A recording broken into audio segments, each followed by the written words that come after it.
Hello, we want to welcome you today for attending our virtual career fair in collaboration with the Department of Student Affairs and the City of Memphis. We are here to make sure you have great career post-secondary opportunities, and this collaboration will give you a behind-the-scenes look of daily operations with the Memphis Police Department as well as the Memphis Fire Department.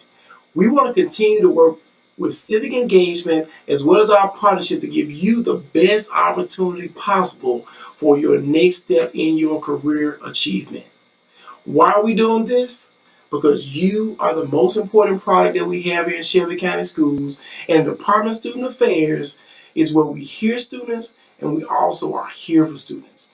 So as you enjoy your virtual career fair today, please make sure that you're attentive, you ask questions, and you're very engaged into our virtual career fair. If you're looking for more opportunities from the Department of Student Affairs, you can look for us on the Shelby County School website under Student Affairs, as well as follow us on Instagram at SCS_Student Affairs. Again, my name is Dr. Billy J. Walker II, Director of the Department of Student Affairs for Shelby County Schools. We thank you for your time today, and we look forward to you having a great virtual career fair. So welcome to the very first virtual field trip, the Pathways to Public Safety virtual field trip partnering with Shelby County Schools. I'm so excited to have you here. I am Alexis Guyton. I am a recruiter with the Blue Path program here at the City of Memphis, and I have with me also Adrian Arnold. All right, and we are going to be going over several pathways, several career opportunities within the Memphis Police Department, as well as the Memphis Fire Department, including our Air Patrol, Harbor Patrol, Mountain Patrol, and then we're going to hear from our very own Officer Arnold about what it's like to be one of the best in blue, a Memphis police officer. So tune in, drop your questions in the chat. We're going to be monitoring that. There's going to be a time for questions and answers as well, so let us know what you're thinking, and let's get started.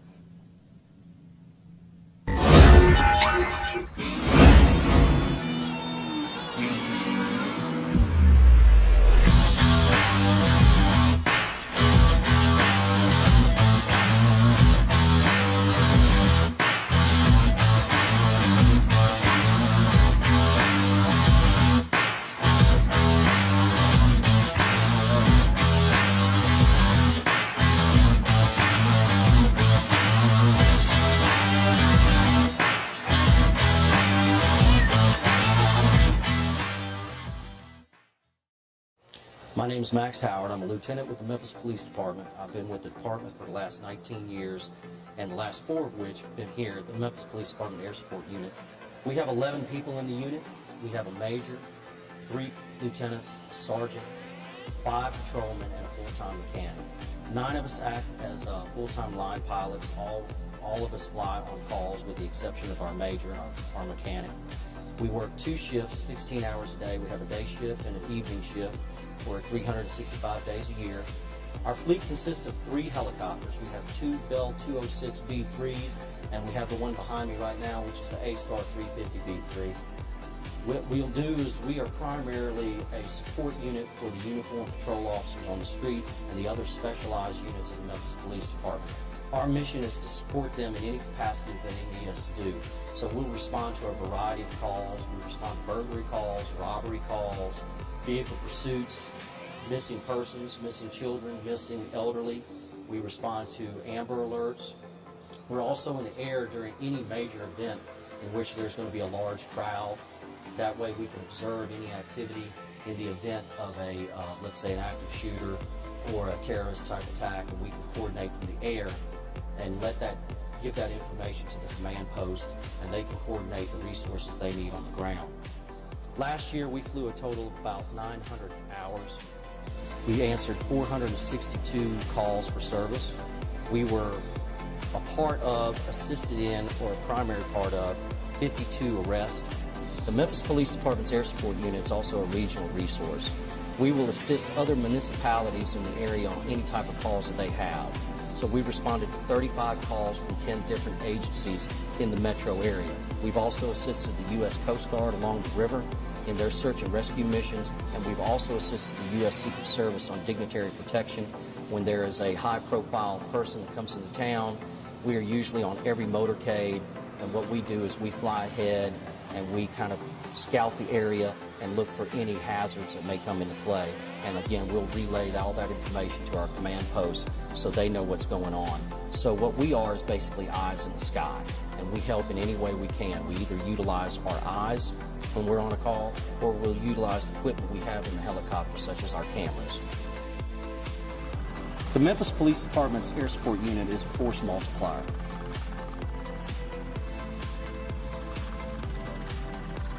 We are the best in blue.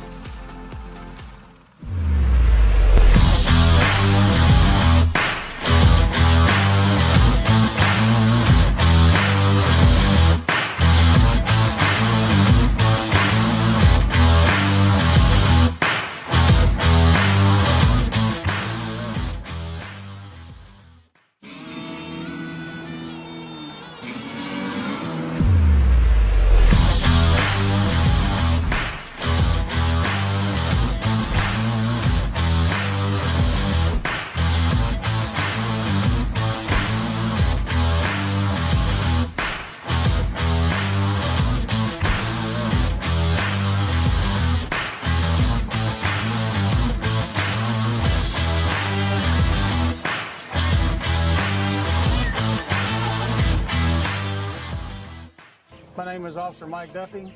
I've been with the Memphis Police Department for almost 31 years, and I've been assigned to Harbor Patrol for 8 of those years. Currently, we have 2 full-time officers assigned to the Harbor Patrol. And in the summer, starting May 1st for Memphis and May, we have 2 temporary assigned officers who are assigned to us until September to assist us with the hours and the calls that we get. The Memphis Police Department has a boat in the water 24 hours a day, 7 days a week, and myself and my partner are on call out 24/7. The Harbor Patrol works with the Coast Guard, the PWRA, Shelby County, Homeland Security, keeping the bridges safe, checking for any suspicious activity in, around, or under the bridges. We actually handle boaters in distress. We have folks that jump off the bridge. We have folks that jump off barges that actually fall off boats. We have boats that break down in the river, and we have to go out and tow them in, and we've saved a lot of lives. The Memphis Police Department Harbor Patrol responds to approximately 75 to 100 calls per year, probably 600 to 700 specials, whereas we go out and check bridges, check the banks. It makes you feel good that you're helping somebody that needs help, especially the ones that have hit something and are taking on water, that have young children on a boat. It's a great feeling to be able to save somebody's life. Recently, the Memphis Police Department obtained a moose boat, which is a 38-foot catamaran that we share with the Memphis Fire Department. The boat itself came from San Francisco, was built specifically for Memphis Police and Memphis Fire Departments. Twin diesel, jet driven, has a 2-foot draft, which means it only takes up 2 feet of water. There's not many places that it can't go.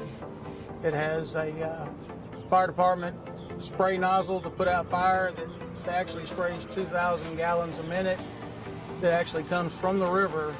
So no matter how long that you're spraying water, it'll keep spraying until the boat runs out of gas. We have had brush fires along the banks of the Mississippi.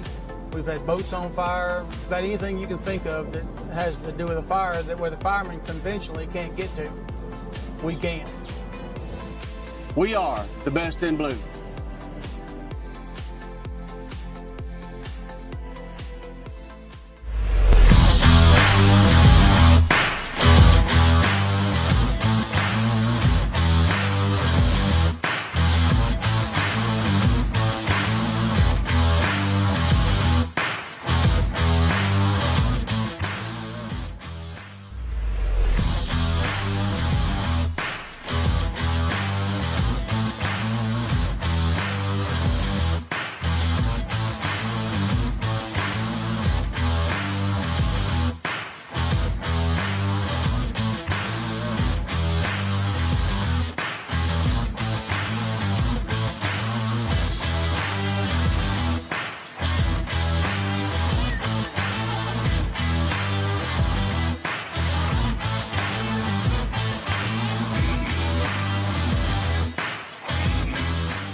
Robert Hicks.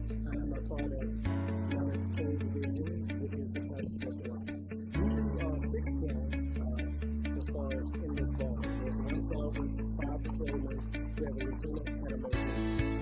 What we do is basically we call out the crowd situations, parades, neighborhood watch organizations, where we have we do utilize when there is a crowd situation that we can feel for we have a good balance as far as shooting problems. Usually downtown in the second district, next district, the city of Memphis, anywhere that we're called, we go. We have to say neighborhoods as far as apartment complexes, high crime areas. So if there's a problem with someone breaking in cars, they will utilize us to get out there and just patrol the district. A lot of times we use a law enforcement as far as if there's a crowd that's being unruly, we have to assist the other officers on the ground. It's just we're from a line, we're from a line that we can side of it, so we just stand by and just like if there is a law enforcement, it takes some time. But it's just training for us, but you know, we ride with us and get for the horse. First we need to explore that.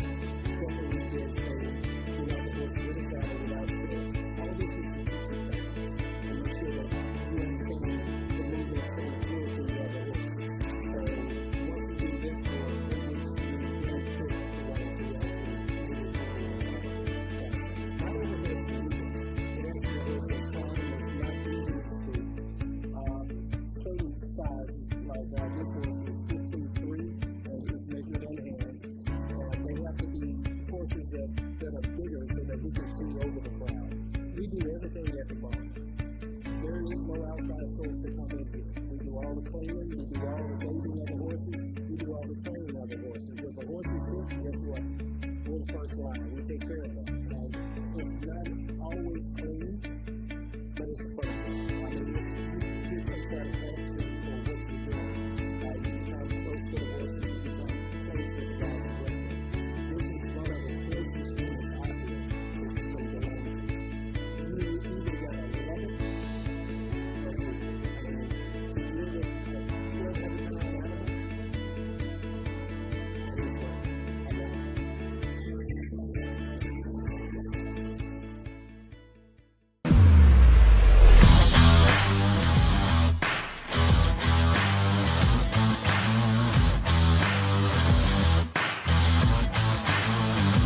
animal, it is fun. I love it. All right. So you just saw our Memphis Police Department Air Patrol, Harbor Patrol, and the Mounted Patrol. So Officer Arnold, what did we just watch? Could you walk us through just what those departments look like, what those units look like? Air Patrol, Harbor, and Mounted. Okay, with each one of those units, they're unique in their own special way. Of course, we deal with water, air, and land. So each one of those specialized units specifically deals with a specialized quality, whether it be one of the elements. Air, as our aviation unit does, land, which is Mounted Patrol, or Harbor Patrol, which is water. So each one of them has, when you combine them together, it makes us a well-rounded police department. Many other police departments don't have their own specialized units like that, so that's why one reason why we're unique within itself. But also, you have the opportunity to move around, train, learn different things you might not have ever thought you can learn, but you can get to experience it right here in Memphis, Tennessee. Got you. So how does one go from being, a patrolman to being in one of these specialized units? What does that mobility look like inside of MPD? The mobility, it's a couple of things that goes with that. One of our processes is seniority. So the officers who have been on the longest typically have the advantage of possibly going to one of these specialized units first. But also we do use training, your background. So if you do have some training in one of these specialized areas, that does have an advantage. So if you've been on longer and you don't have any experience or training in it, sometimes it might get you kicked to the side for a younger officer who does have that experience. Let's just say a young officer with 10 years come in and already has his private pilot's license or a pilot's license, and we have somebody that's been on the job 20 years. Well, of course, they're going to take the one who actually has the pilot's license. Same way, experience with horses. Officers who tend to have experience with horses normally might have a better advantage because you're going through the school. You might have a better advantage because you know how to react, how the horse will react, or what to do, what not to do. Same way as harbor.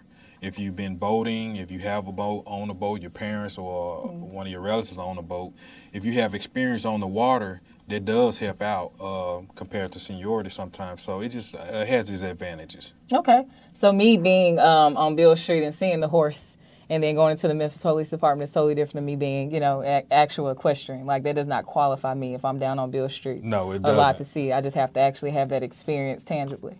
Yes, but one thing I will say is they do give you opportunity if you don't have the experience.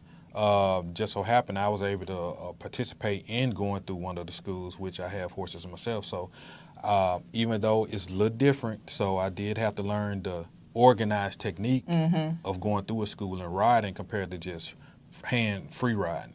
So it's a difference, but at the end of the day, like Sergeant Hint said, it's very fun, it's very rewarding. You gotta love it. Love it.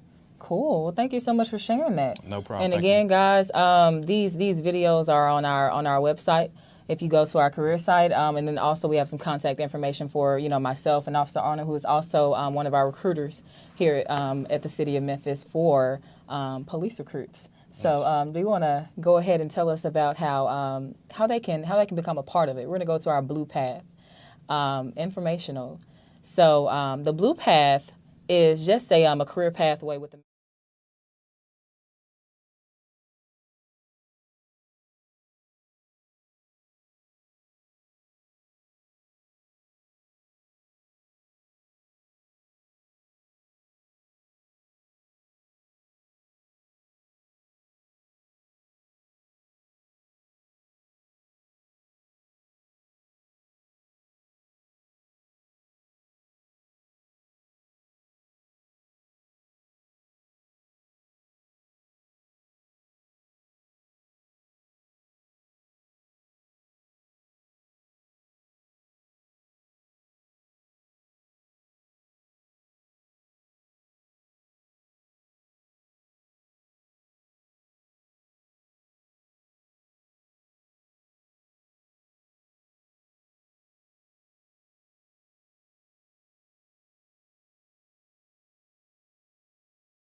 advanced audio to make sure we got it. There we go.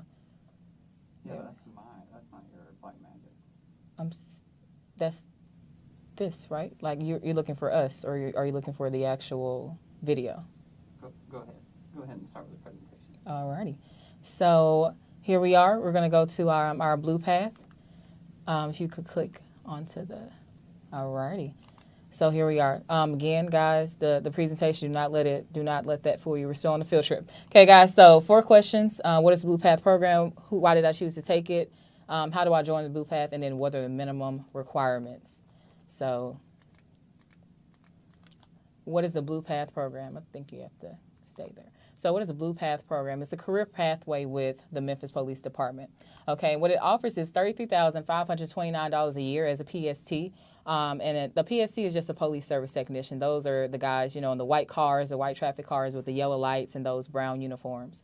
And that $33,000 roughly translates to about $16 an hour. And you can start this program as soon as you graduate high school. So it's only for high school seniors. So those of you who are watching who are high school seniors, we're talking to you. For those of you who might be sophomores or juniors still, kind of tune in and stay in touch with us. We're going to have a text number. You can actually text to get in contact with me so we can keep you inside of this in the loop.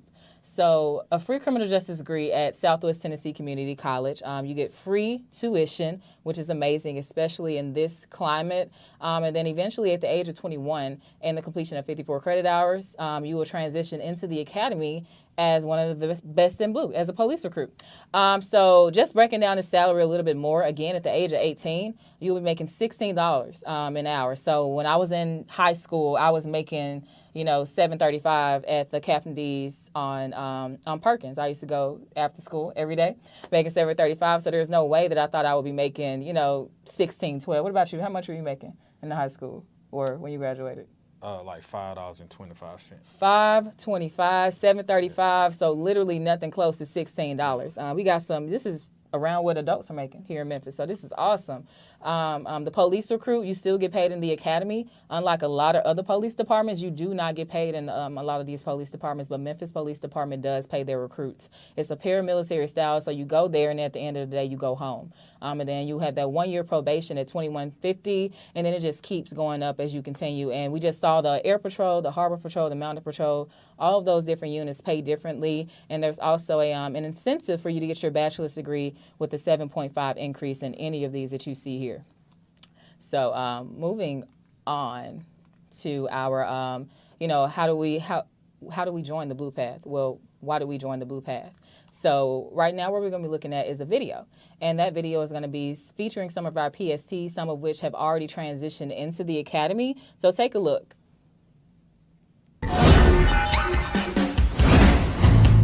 So a PST is a police service technician, and what we do is we handle traffic accidents, we handle abandoned vehicle calls, we write short citations. We also do traffic control, whether when the lights are out, or at a football game, basketball game, concerts, parades, everything in general.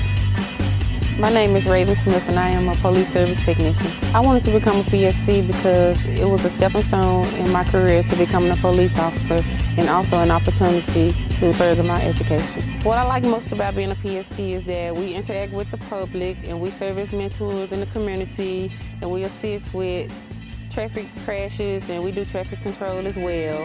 I have an uncle that's in law enforcement, but I also wanted to do this to, give back to my community and to just, be a part of something bigger than myself. I didn't want to have a job where I was just going to be in the office all day or be something that's just plain. I wanted to be in my community, serving my community. I wanted to learn more about being a police officer. I feel that this is giving me a good life. I feel that, yes, my parents have accepted it. They know it's going to be dangerous at times. You really need to look down the road on what you would like to be in law enforcement. Some of the perks of being a PST are you get your college tuition paid for by the city, which is a huge help in any job. So you get paid to do something that you love. You get paid to be with people every day. And you also get to go to school and get a degree out of it, which is amazing.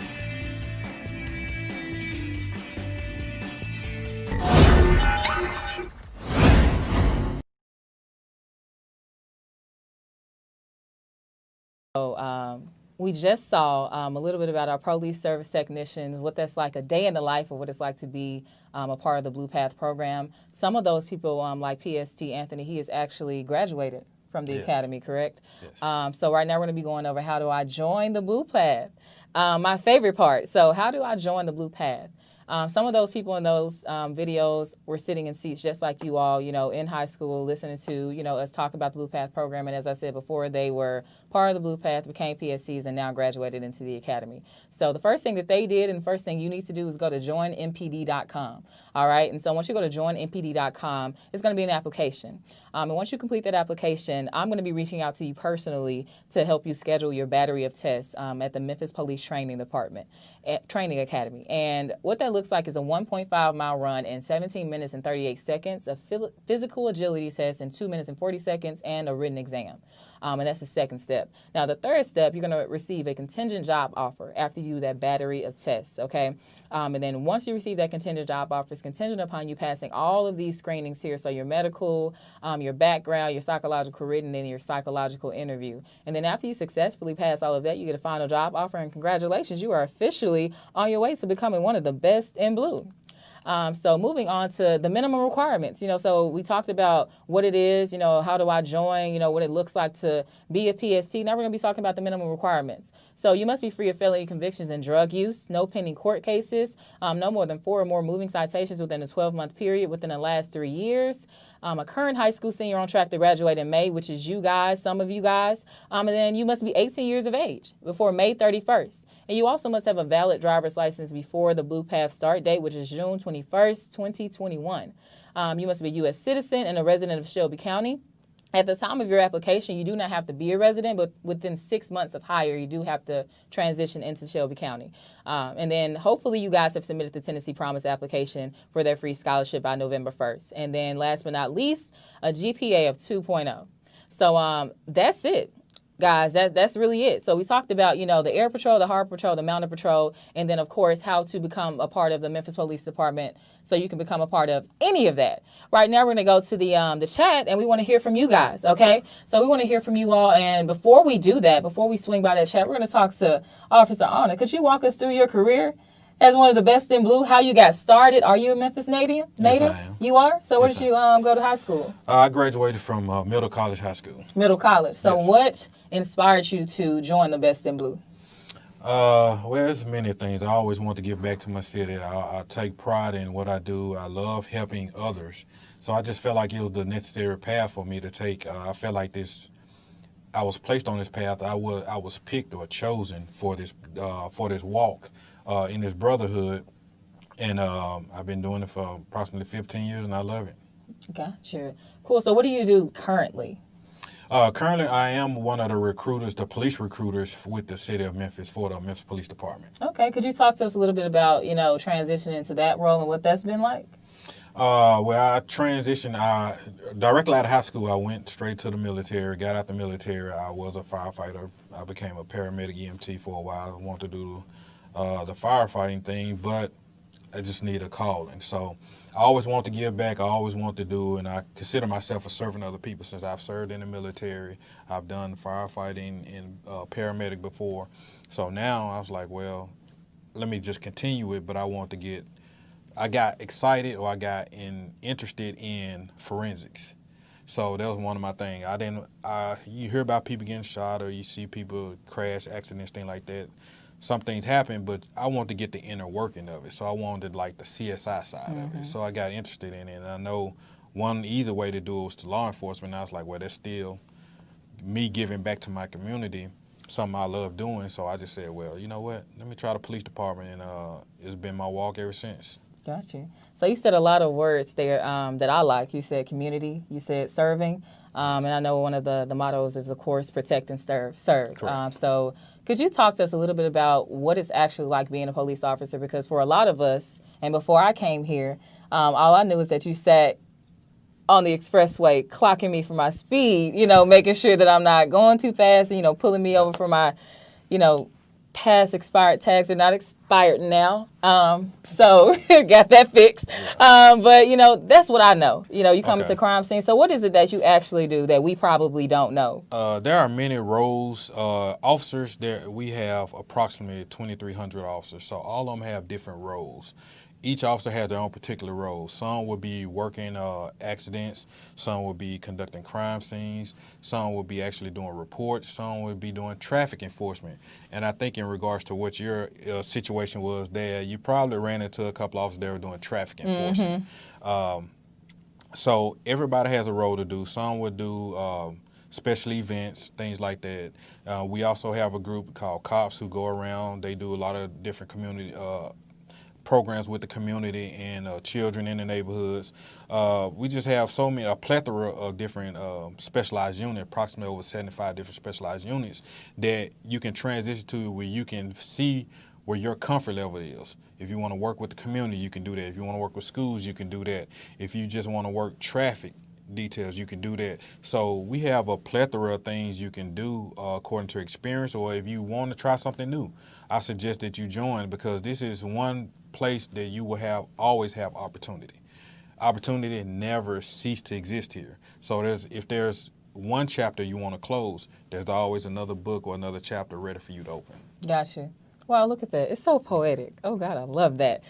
So right now we're going to be talking just a little bit about the, so for me, right, when you talked about all these different roles, it thinks like I'm an HR major, right? And you're here in HR with us at the city of Memphis doing the police recruiting. And I know we have some people in IT who are also police officers. So what are the minimum requirements for a police officer? How does one become that? And, you know, can I take my IT degree and, you know, become one of the best in blue, or do I have to go back and get a criminal justice degree? Like, how does that work for the police recruits? Okay, to be a police recruit, there are several requirements that we have. One, you have to have either 2 years of consecutive military experience on active duty military, or you have to have 5 years of National Guard or reserve duties, which that means is you don't have to go on active duty and do 2 consecutive years where you actually go through boot camp and things like that, and where you're actually working for the military for 2 years.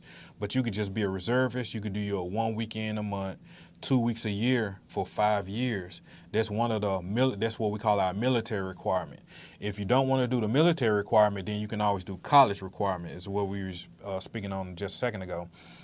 College requirement is 54 credit hours with a C+ or better, and we do any regional school, and we only do certain national schools. So what it means is, if you go somewhere to like Remington, we have a special program with Remington. Remington, we will accept your criminal justice degree with Remington. But if you go to University of Memphis, Southwest, Jackson State University, Tennessee State University, any of those regionally accredited schools, we will accept any degree, or we will accept any credits up to 54 or above. Gotcha. So if I'm a high school senior, you know, looking, and then a year from now I don't take advantage of the Blue Path program and I have some credit, some work experience, and I call you, am I eligible, or is there something else I could do? Some people think you can combine them, but you have to separate the two. And our third and last one is you can either 5 years of verifiable full-time work employment. So if you are 23 years of age is the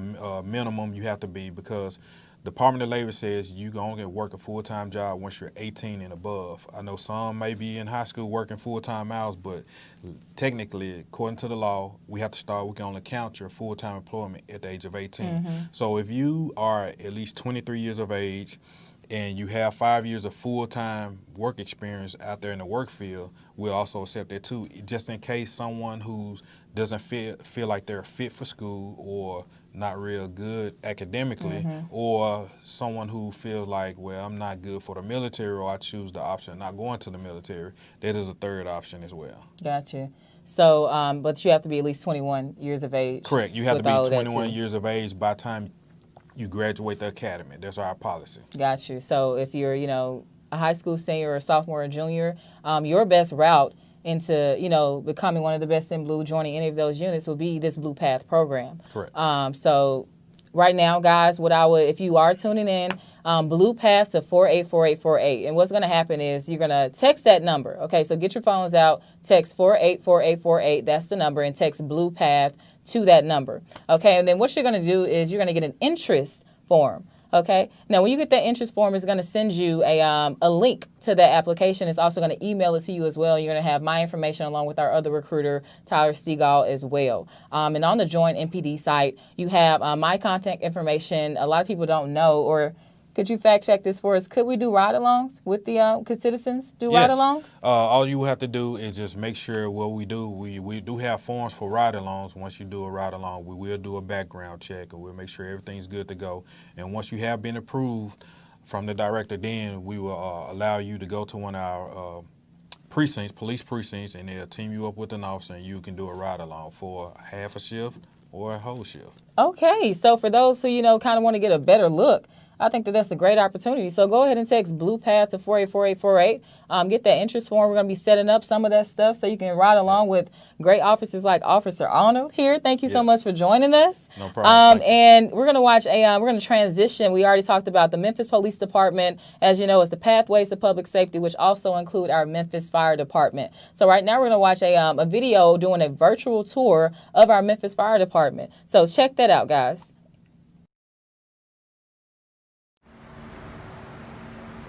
Hey, good afternoon. Welcome to Memphis, Tennessee, home of the world's greatest barbecue, the Blues, and Memphis Fire Department. We're in Fraser at Station 26. My name's Kevin, and I know that a lot of you are stuck at home, unable to go on field trips, so we thought maybe we'd bring the field trip to you. So we're gonna show you around the station, show you our equipment, and how we live day to day. Come on in.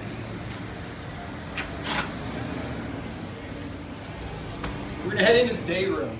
This is where we spend a lot of our time. As you can see, there's a bunch of chairs in here, computers for us to study on, for us to keep up on any changes to our protocols, whether they're medical or fireside. Here's Moss hanging out at the watch desk, taking care of business. Guys, how you doing? Answering phones, making sure that if someone comes to the door, that they're taken care of. On the wall here, we have something interesting. This is our wall map. Now, we have all sorts of technology in our equipment to tell us where to go and how to get there, but sometimes the easiest and most reliable thing is just good old paper. Over here, we had a question from Robbie. He asked from DC, do we have a big screen TV? Robbie, yes, we do. It's a gigantic TV, and even me, with my long arms, I can't hug it no matter how much I would try. I'd like to hug it because we love this TV. So, these TVs, we purchased them on our own. A lot of people ask that. Does the city give us TVs? No, they don't. We pay for the cable, we pay for the internet and the TV because this is our home. 1/3 of the year, we live here. Another question was asked, do we have a dog? And the answer is yes, actually we do. Unfortunately, today Rizzo's not here. Rizzo works with one of our other firefighters named Stephanie. Stephanie's her handler, and Rizzo's specially trained to be a therapy dog for us. A lot of what we do can be a little scary, a little tough to deal with sometimes. So Rizzo's here to make sure that we feel okay. She's specially trained to help us if we're having a hard time, and we love having her here. Today Rizzo is somewhere else though, working with another crew, along with Stephanie, making sure that the whole department is treated well. Next, we're gonna head on into the kitchen, and we'll show you where we make all of our meals. So here we are in the kitchen. These guys playing a competitive game as usual. There's always something going on competitive in the station since we live with each other. And here we are, Moss is with the most important piece of equipment in the entire station, the coffee machine. If that breaks down, we're all in trouble. Thanks, Moss. So over here you'll see we have a bunch of refrigerators. And that's because we have 3 shifts that work here. Each day, there are 10 people that come in on each shift. So we work for 24 hours, then tomorrow morning at 7 a.m., 10 more people come in. And so with that many people working through here, we have to have enough space to store all of our food. Over here, we have Moss getting ready for dinner tonight. Looks like we got burgers on deck. Making burgers. It's gonna be amazing. Perfect. Moss is one of the best cooks on the job, I can guarantee you that. So we got a question all the way from Australia about what do firefighters eat for lunch? And the answer to that is anything Moss makes, I'll eat. Now, for our shift, each shift is different, each crew is different, but we eat together lunch or breakfast and dinner. Lunch, we kind of make our own stuff because it tends to be when we're a little busier. But this morning, Moss made us some pancakes, scrambled eggs, and bacon, so we were a little spoiled on that. Next, we're going to take you on back and show you our locker room and bed hall where we sleep.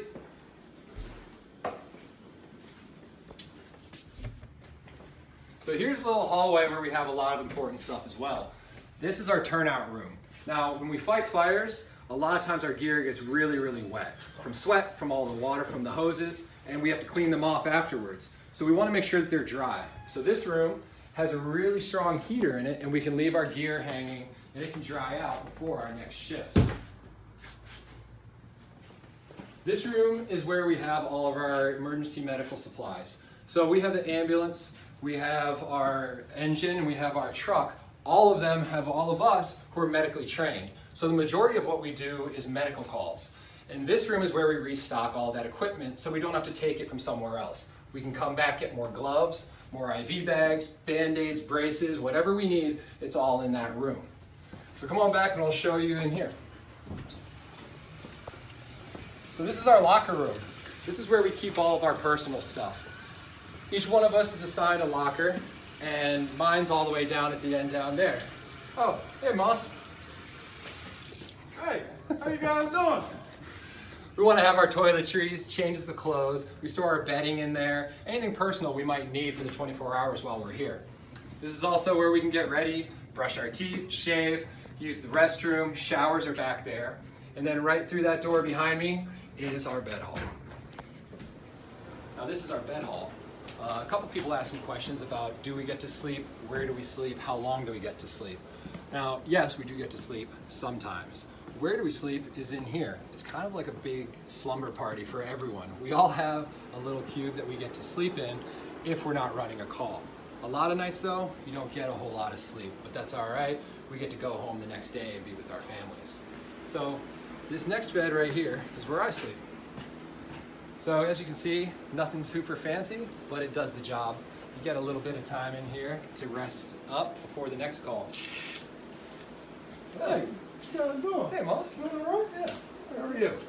So what you might not notice is there's a little trick that's incorporated with these rooms. We always want to be able to reply as fast as possible and respond to whatever call there is. So you can see, even though I have long legs, even from my bed, it's 1, 2, 3, 4, 5, 6, 7. And I'm out on the apparatus floor. So 7 steps, and I'm out here ready to respond. So next what we're gonna do is we'll show you our equipment, we'll show you our apparatus, and give you a little more fun glimpse at what we do.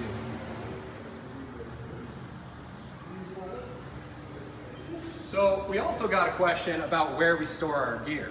When we're not on duty, we each have our own locker that we can store everything in.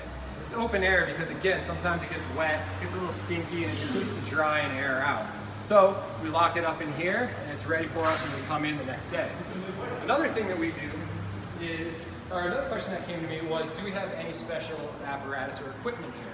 We do have the ambulance, we have the truck, and we have the engine.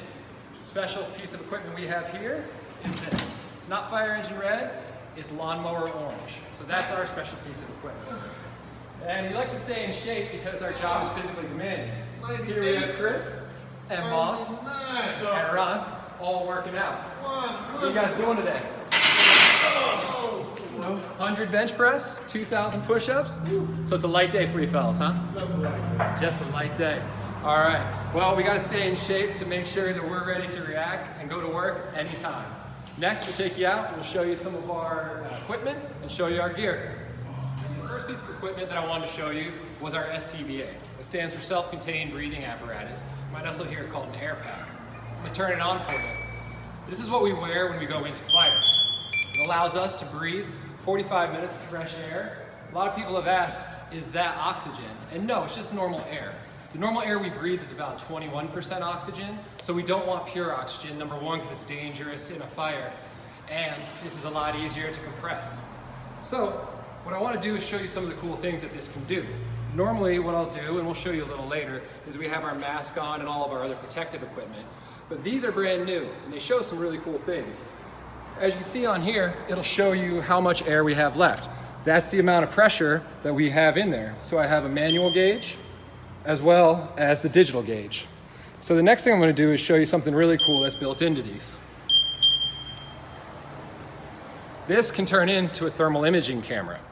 So we'll use the thermal imager. It'll help us see through the dark, through the smoke, and through the fire to help find people, find fire, and whatever else we might be looking for. So let's go in and see if it works.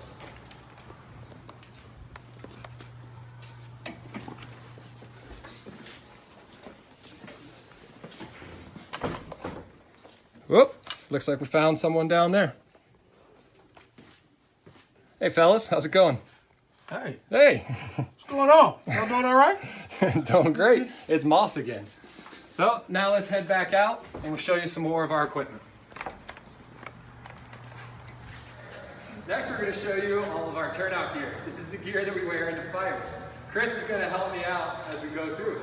So first thing I want to show you is our boots and our pants. Now, everything we do, we want to do as fast as possible so we can get to the emergency. And to do so, part of what we have is some special boots. These look like regular boots, right? But we have a quick way to get out of them and not fumble with the laces. Secret zipper on the side, down, and they're done.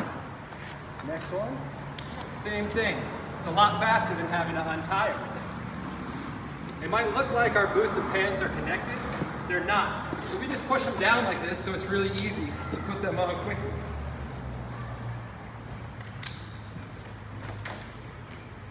So Chris is going to put his jacket on, but what I wanted to show you first is we got a question about, is our gear heavy and is it hot? And yes, it is both, but not nearly as hot as the fire. So to keep us safe, there's multiple layers of these coats. This outer layer helps protect us from some of the moisture from the water, protects us from some of the heat, but not much. This inner layer is a thermal layer that'll help create a barrier between us, all the heat, smoke, and fire. We have a lot of different little pockets in here where we can keep things that we might need when we're on the fire. A radio pocket. This pocket I carry some webbing to help with all sorts of things. It also has our gloves connected to it. So you see Chris has his coat on, his pants on, he's putting on his SCBA. Wanted to make sure that we got a shot of the ambulance before they left. Won't be able to show you the inside because they've got to go on a call.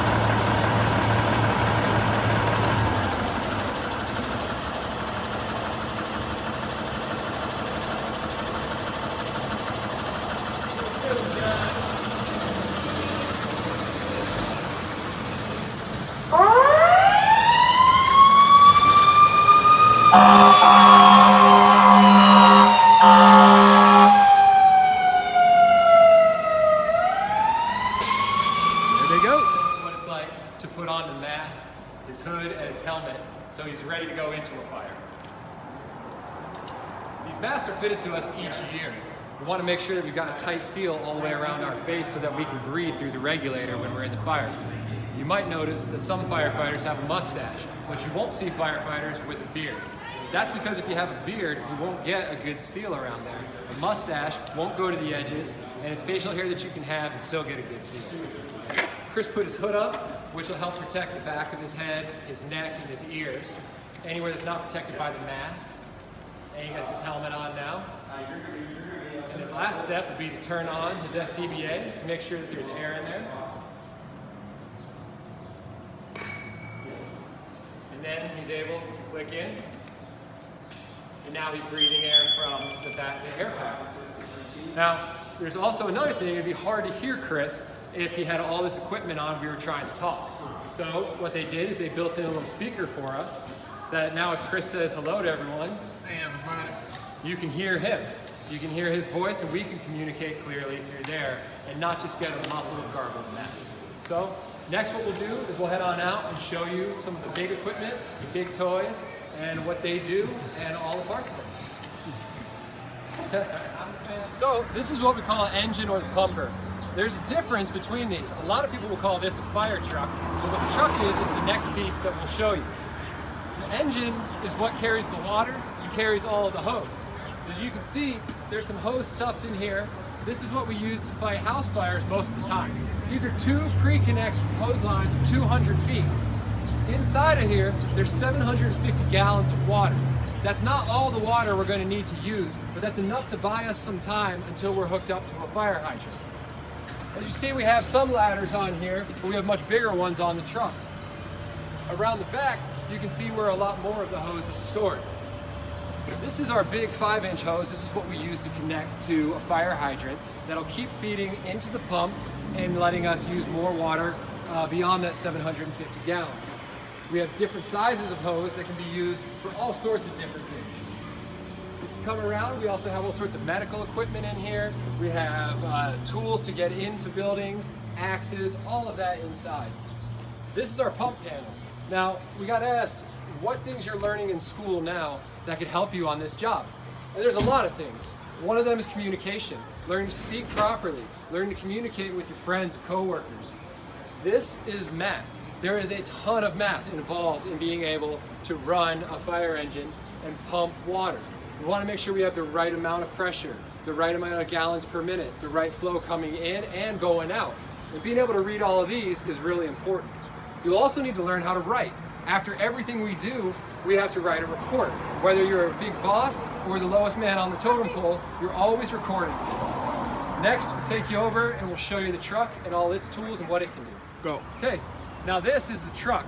It's different than the pump because what the truck is essentially it's a giant rolling toolbox. It's filled with all sorts of things to do a bunch of different jobs. This doesn't even have water or hose on it, but it has other tools that we use for firefighting. If we walk down, we can show you some of them. In this compartment, you see we've got some saws. We use these saws for all sorts of different things, but we use them mostly for cutting holes in roofs that help let some of the smoke, heat, and gases out, so the firefighters inside, off the pump, it's a little cooler, a little easier for them to see, a little easier for them to operate. These can also be used to cut through locks, to cut through doors that we might have a hard time getting through in an emergency.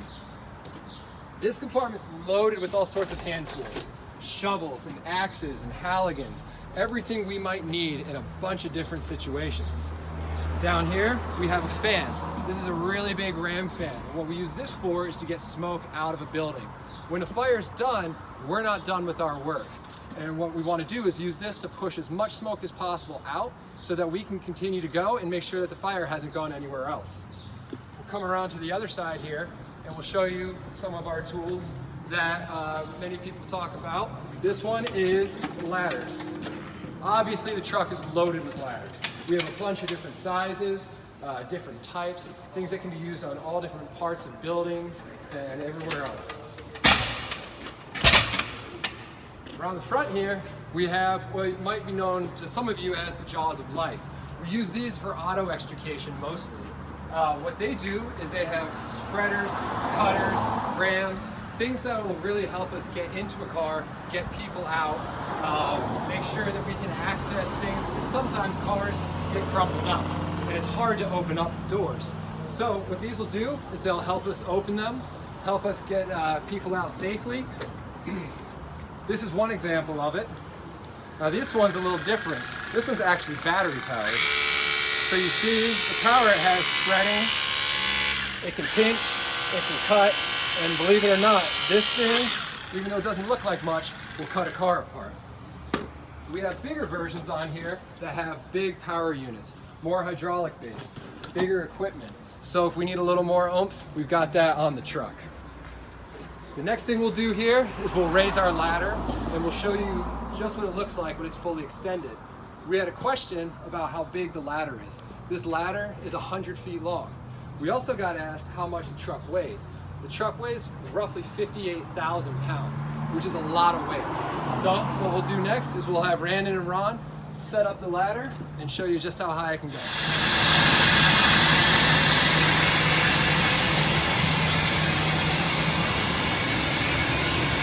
So Randon and Ron, what they're doing is they're grabbing ladder belts right now. What those are for is to help keep them safe when they're operating up on the ladder. You can already see what we have on the truck are outriggers. Those help spread out and they help stabilize the truck because when we start raising the ladder, it's going to become really uneven.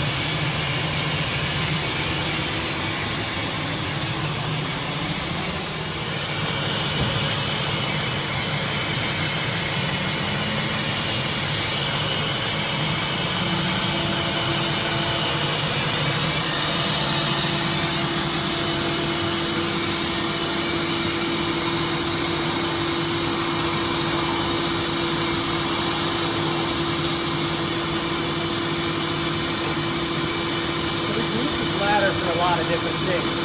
One of them is rescue. If you see someone out a window and they're stuck and maybe there's a fire around them, we can quickly raise it and keep that ladder to a really high point and they can come out. Another thing we can use it for is for us to gain entry into a building. We can again shoot through a window or a rooftop and get up there higher than where our ladders are in the back. Even though we don't carry water in here or a hose, this can put out a lot of water. We can get almost 1,000 gallons a minute out of that battery. That's there in front.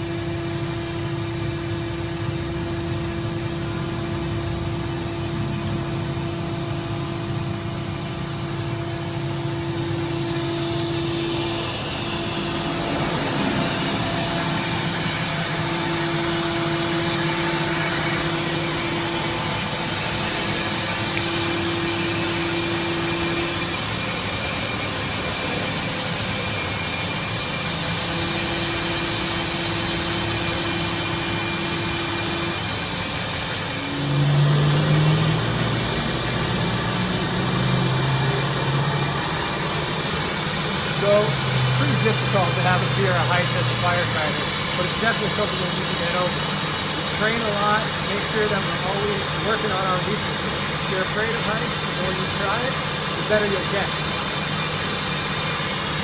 As you can see, that ladder is pretty high.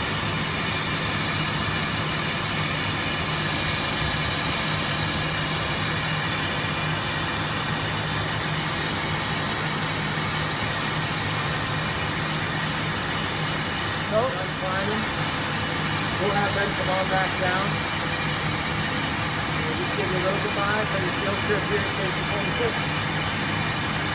All right, well, thank you so much for coming by today.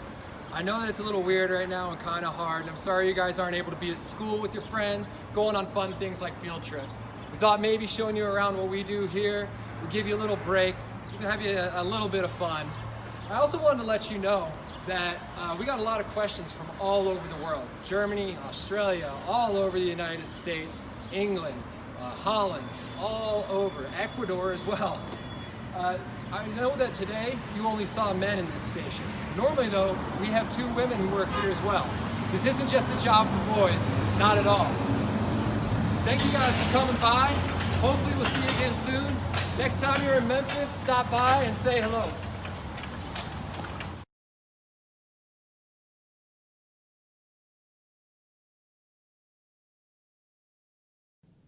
All right, so we just saw a virtual tour of one of our very own fire stations here in Memphis, Tennessee. Could you walk us through kind of, like what we just saw, what it's like? First of all, I'm so sorry. I'm Alexis Guyton again, Blue Path Recruiter, and I have with me firefighter paramedic Zachary.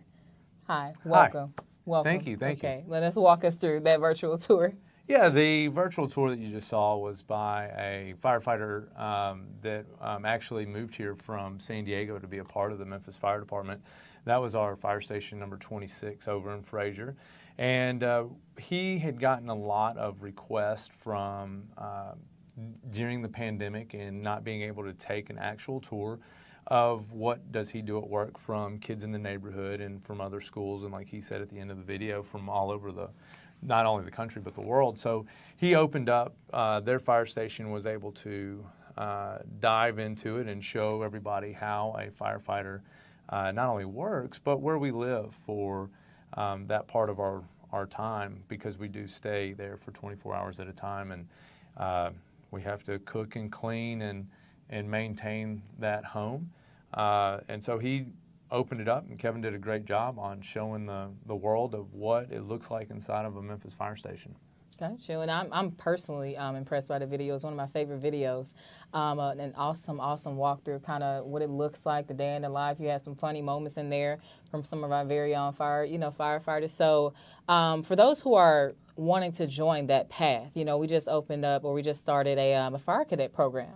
I know that you've been a very, very instrumental part in getting that going. Correct. So let's talk about that. Correct. One of the things that we wanted to do was to pique the interest of high schoolers throughout our community here in Memphis and throughout Shelby County. And one of the things we've run across is a lot of folks don't understand exactly how the Memphis Fire Department works, or how to even become a part of it, or what is the requirements that it takes. Mm-hmm. One of the things that we've implemented several years ago was that all of our new hires will have to become a paramedic. And a lot of people don't understand the difference between an EMT and a paramedic, and what does that look like. And also we wanted to be able to educate not only the children that are going to school and getting ready to figure out what they're going to do for their next level of education or a career, but it was also to talk to guidance counselors and let them know that if you are looking to work in a medical field, that you can come to the Memphis Fire Department by way of going to Southwest Tennessee Community College, going to EMT school, and then going to paramedic school, and then being able to come and work for the Memphis Fire Department, because 89% of our call volume is medicine. It's not fighting fire. And so we want to get that word out there, that if you're interested in working in medicine, in the medical field, that this is a great opportunity, and that you'll also be able to have a great career with upper mobility. You'll be able to advance that career over a period of time, and be able to provide for your family and meet those retirement goals that we're all trying to get to at the end of the day. Love it. Yeah, absolutely. Okay, so keywords: work, career. Is this a job? The fire cadet program? Like, what is this? An internship? Do I get paid?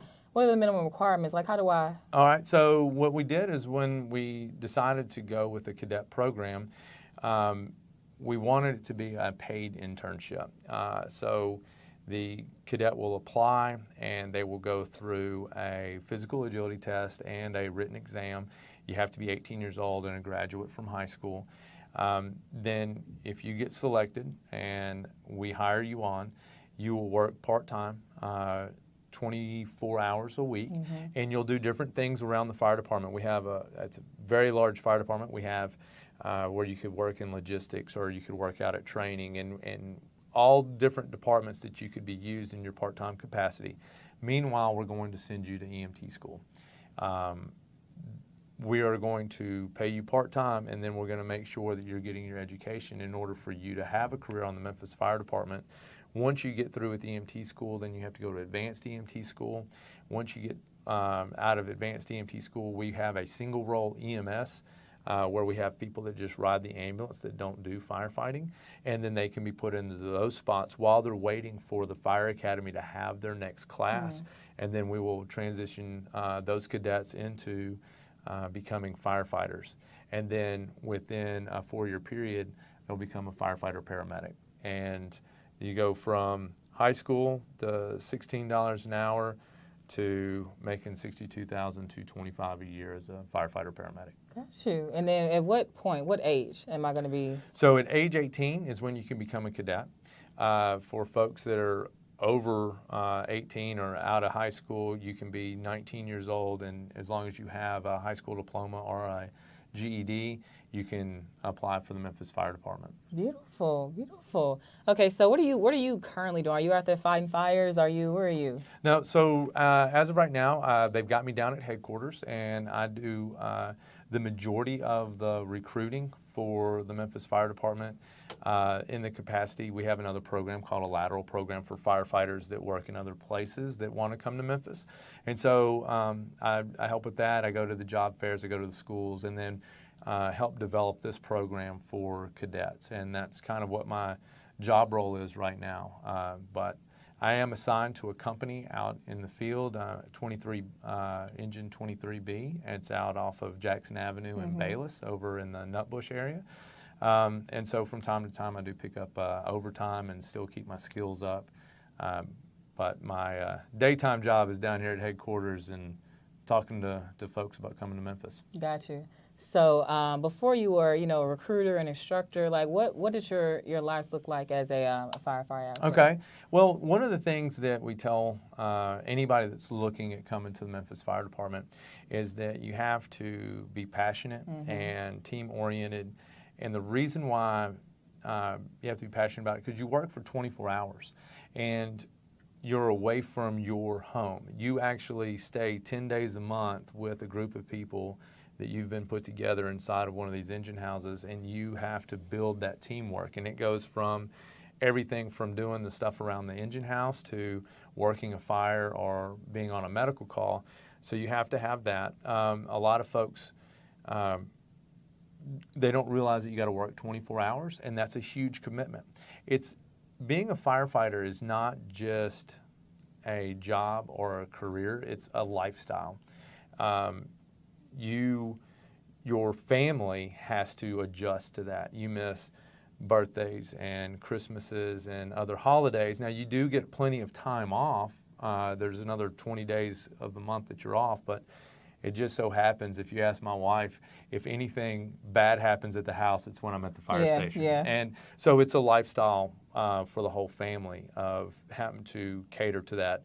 And that part of it is what actually turns that network at work to become your second family, because you live with those folks too inside that engine house, and you become very close. You eat your meals together, and you do go out and you do things that is on somebody's worst day, and you go there with that group and you solve their problem, and it's pretty rewarding. I love it.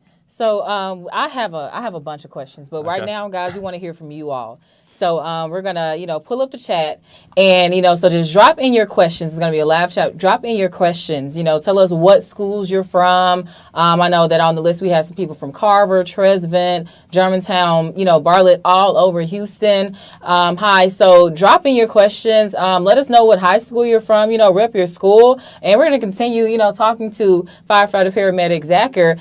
Because I have some questions about this wonderful mustache that we have here. Let's go over that. So every November, traditionally in the fire service, guys grew mustaches. And originally, before we had SCBA and the air tank that you wear on your back, way back when, they would grow very long facial hair, and they would actually dip it in water and then roll it up and stuff it into their mouth and breathe through it to help filter out the smoke. So the mustache became very iconic firefighter.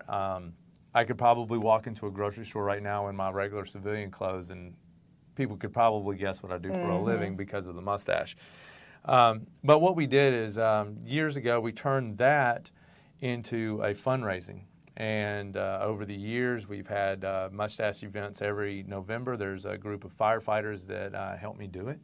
And it's part of that brotherhood and sisterhood that we all come together, not only at work, but outside of work, for the community. We've raised money for St. Jude, Wings of Memphis, the American Lung Association, Leukemia Lymphoma, even our own firefighters that have been stricken down with an illness and their family needs help. Then we've been able to raise money by growing a mustache and throwing a party. So it's something we do outside of work too.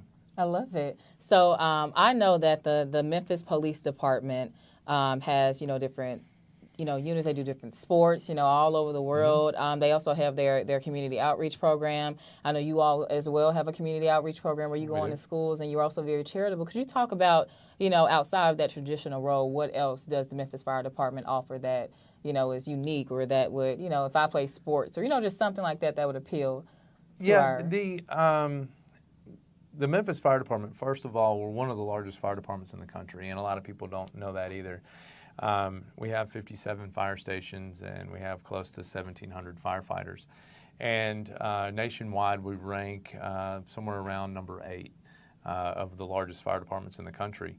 And to be something that big, you still have this family feeling, and you work in these fire stations in the community. I worked in Raleigh for a long period of time, and you build a connection with the folks that you are at that fire station inside those neighborhoods, and it becomes a very community oriented thing where you end up going to different community centers.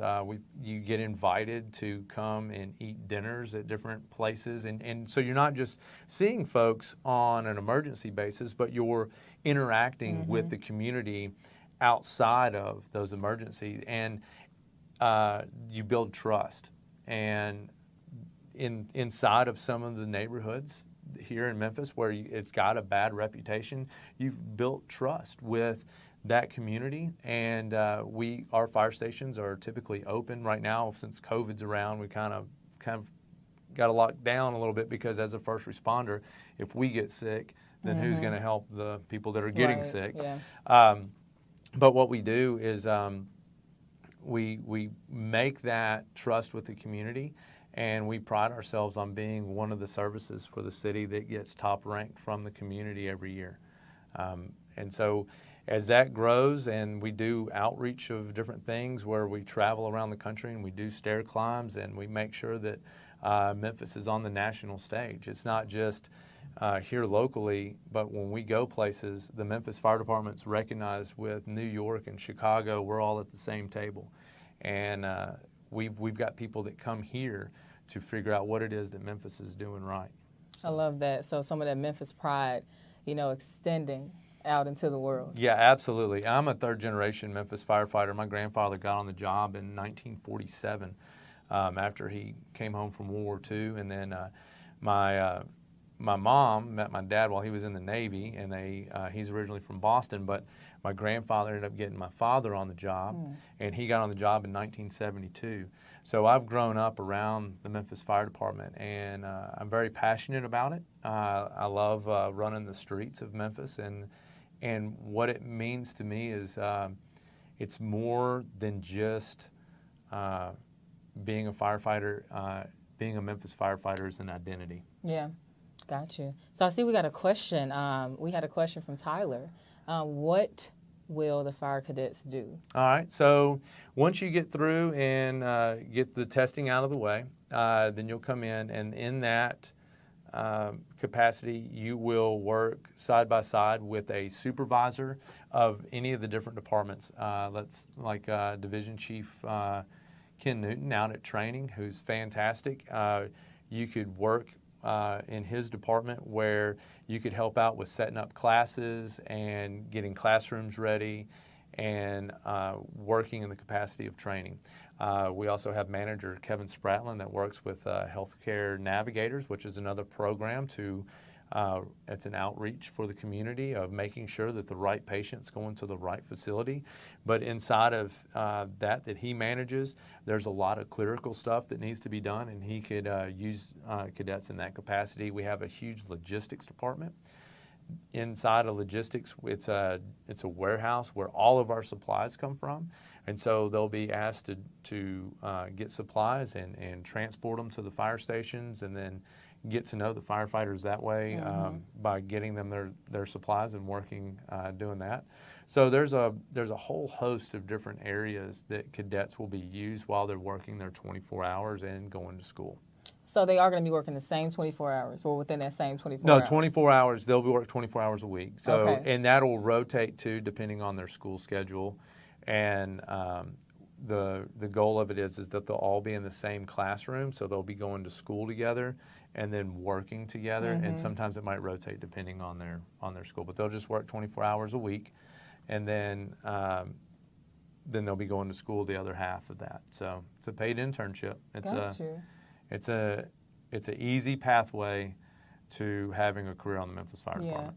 So what, $16 an hour, about $16 an hour? Yeah, I think it's $15 an hour. $15 an hour, getting your education.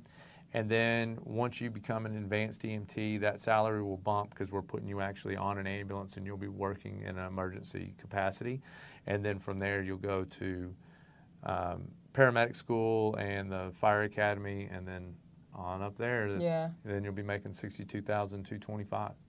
$62,000, and you might be a little bit better at that math than me, but I'm looking at around $30 an hour, essentially. Well, that on an 8-hour, to break it down, if you did an 8-hour work week, but in that role, we'll be working 56-hour work week. So, but still, the $62,000 is $62,000 at the end of the day. And then also, since you'll have college, you'll be able to apply that for your college incentive. You get a bachelor's, 7.5% on top of that. You get qualified on 3 different pieces of equipment. You get another 2% on top of that. You earn bonus days. We get paid 13 holidays here for the city of Memphis. And so all of that adds up to you'll be making a lot more than $62,225, and you're working 10 days a month. Okay, so how long does it take for me to transition from a fire cadet into an EMT? I see Tyler had another question. It's a 2-year transition school-wise from EMT to being a paramedic. But once you become an advanced EMT, then we'll get you into fire school, and fire school is about 16 weeks. Okay, so after fire school, will I be paid while I'm in fire school? Absolutely, you get paid. Your pay will actually increase, and you'll get paid during the fire academy. Okay. Because you'll transition from a cadet to a fire recruit. Okay, and is it kind of similar to the Memphis Police Department Academy, where it's like paramilitary style? Or Very paramilitary, absolutely. We pride ourselves on our traditions and respect for it. The truth of fighting fire is it is a dangerous job. End of story. That's one of the reasons why you got to be passionate about it. You need to be passionate about something that can hurt you, that you have to work with.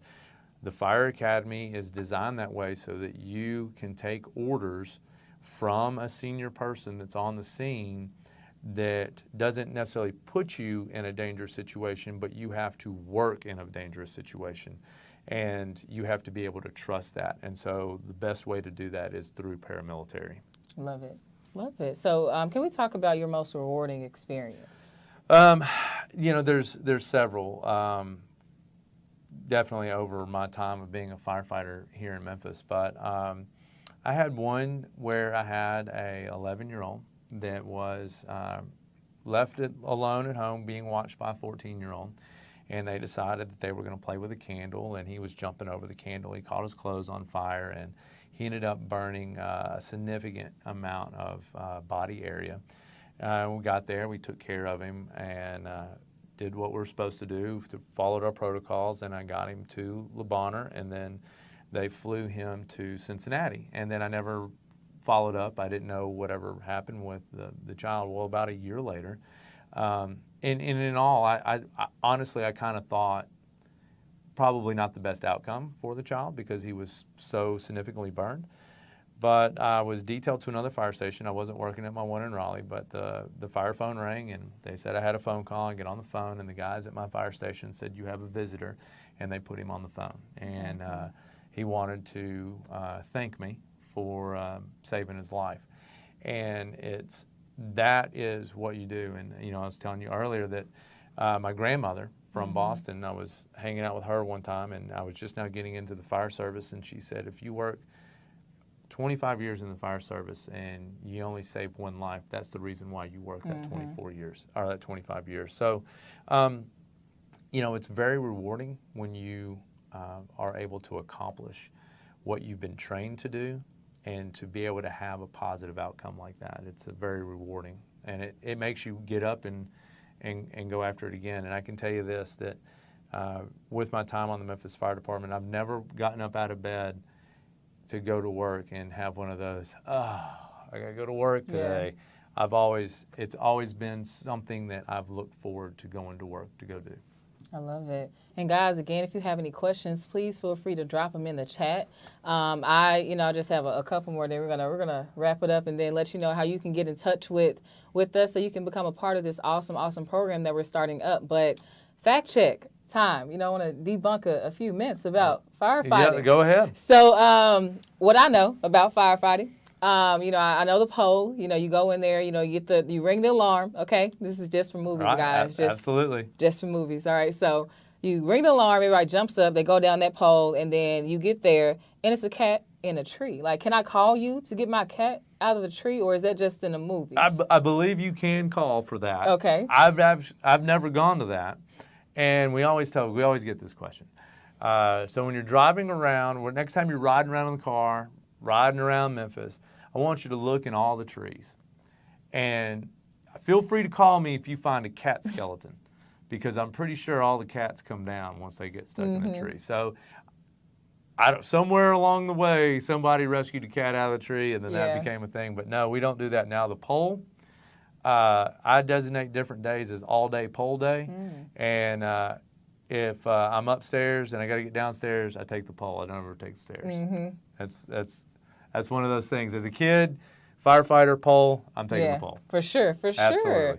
Okay, so cool. I can call you, but you've never done it. You've never seen it. And then the pole is a real thing. The pole is definitely a real thing. We have several fire stations in Memphis that have poles, and I, for one, use them. Gotcha. Love it. Okay, so I know you said due to COVID, but aside from our, wonderful virtual tour video, and this is found on our Facebook page, correct? Correct. It is on Memphis Fire Department Recruitment. You can go on there, and you can also message if you have any questions outside of this. Once you send that message, that'll come to myself and Lieutenant Farr and Deputy Director Hope Lloyd. It'll go to all of us. We'll be able to see those, and we can answer those questions for you. Gotcha. And do of course we're waiting on COVID, but typically we can do a tour of the fire station and a ride. Can I ride along? You can do a ride along. We've kind of slowed that down because of COVID for right now. But once we get through this pandemic, you can. We have a ride along form. You need to be over the age of 18. and you can come and ride for a 12-hour shift, and you can pick the equipment if you want to ride on an ambulance, if that's something that interests you. If you want to ride on a fire truck or a pumper, we can make that happen for you. And you can kind of see how we do. Now, there is a waiver that you have to sign, and you can't, you won't be put in harm's way, and we're not going to put you close to the scene, but you'll be able to ride to go with to fires. We've had a lot of ride-alongs too that'll ride with a battalion chief, because the battalion chief will go to not only fires in that area of town, but he'll have to respond to fires in other areas, and so it gives them a bigger opportunity to go see what it looks like when you're making an apartment fire or a house fire.